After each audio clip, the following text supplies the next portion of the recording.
Welcome to the Tech Egg. Don't get scrambled. Enjoy the video. You need a valid license or account before doing anything. Otherwise, you can't legally remove activation prompts. Once you've backed up work, sign into an administrator account and run Windows Update. Make sure Office is closed and reboot so pending changes don't block activation tools. Then open Settings and confirm your Microsoft account is listed. If not, add it. These initial checks eliminate simple causes and prepare the system for the official repair steps that follow. Start with Microsoft's Support and Recovery Assistant.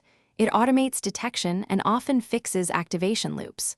Once done, open Programs and Features and run Office Quick Repair, then Online Repair if the Quick Pass didn't help. These repairs reinstall activation components safely.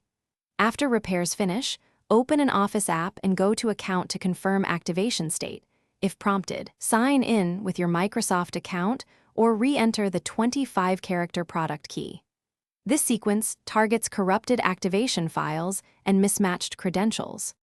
If repairs fail, uninstall Office and reinstall from your Microsoft account portal to ensure a clean activation base. Once reinstalled, sign in immediately and verify the activation prompt disappears. If issues persist, record any error codes and contact Microsoft support.